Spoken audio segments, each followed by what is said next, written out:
Hi everybody, it's Bonkai922. Last video for today. Kenichi. Chapter 477. This one was called Outbreak of a Civil War. This one wasn't really,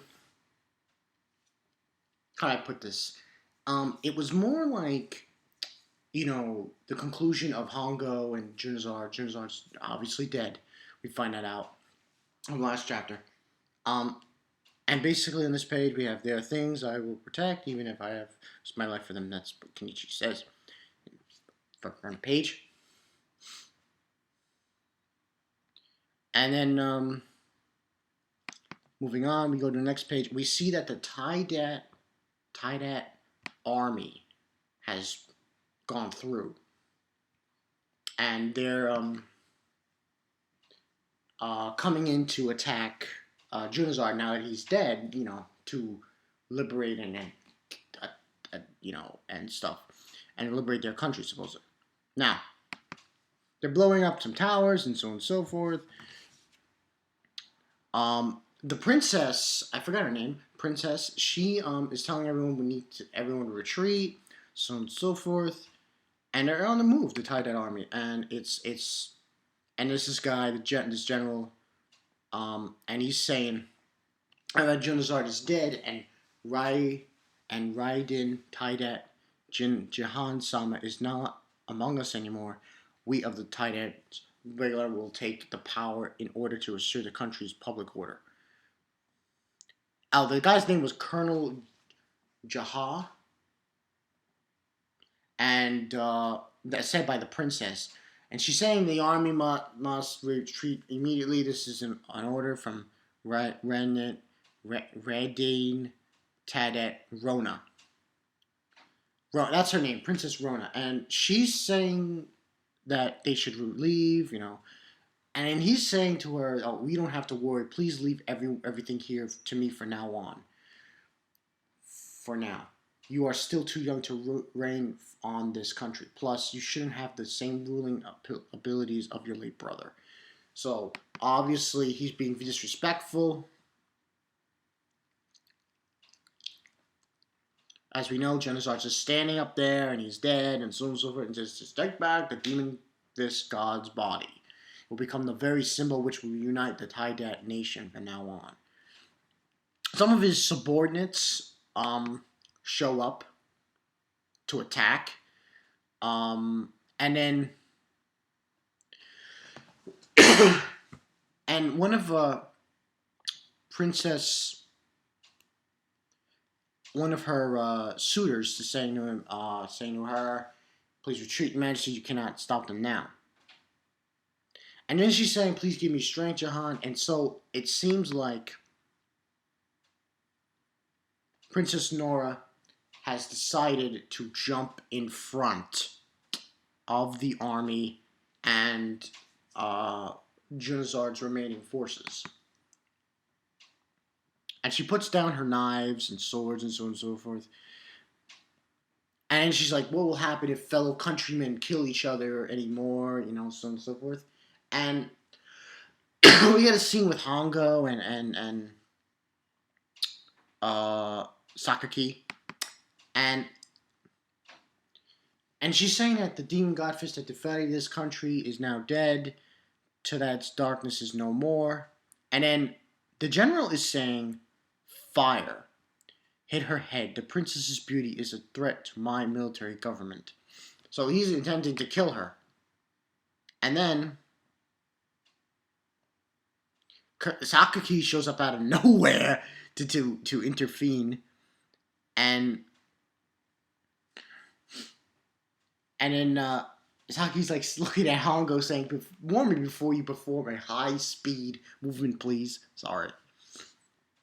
And then she's telling him, "You cannot move with your body in that condition." So it was just like really just an alternate, just a more or less conclusion of what was going on.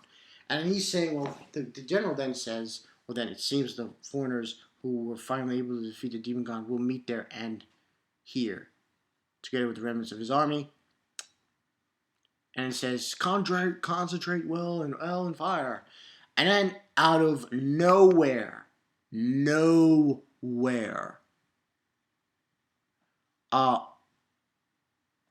there's a sonic wave, and it says, What is this voice? And Saki's like, he just doesn't know how to hold back.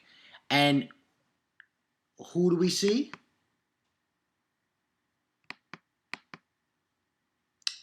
Stop the hostilities. It's Master Furinji, Miyu's father.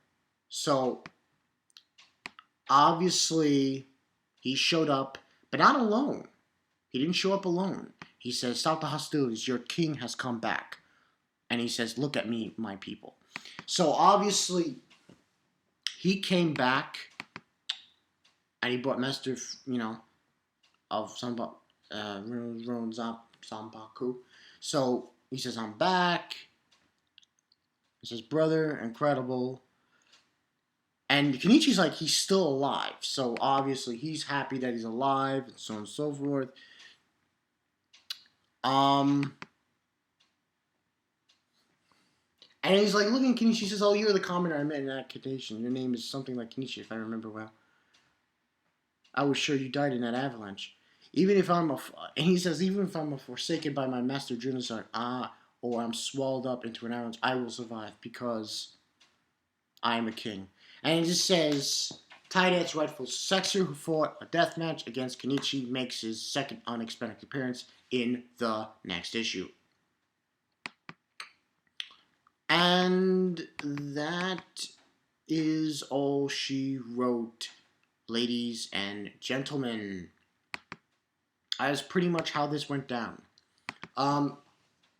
It's kind of, it's a conclusion, Taidat's army comes in and seems like they are coming in to, so it's almost like a civil war broke out, but it really didn't. It was going to break out. And it was going to be like, oh shit. But that didn't happen. That's all I got for you. Oh, rating. Nothing really happened. It just, he showed up, Mew's grandfather, he showed up with the king, and everything was settled, more or less. Nothing really to add to that. Obviously tomorrow, I should say late today, Bleach chapter. I will do. Not now. I will do the unboxings of. Oh yeah, unboxings of Face Day Night and Fumaku's Brotherhood OVA tomorrow. So that's all I got for you today. It's been Bonkai 2. Check you guys later.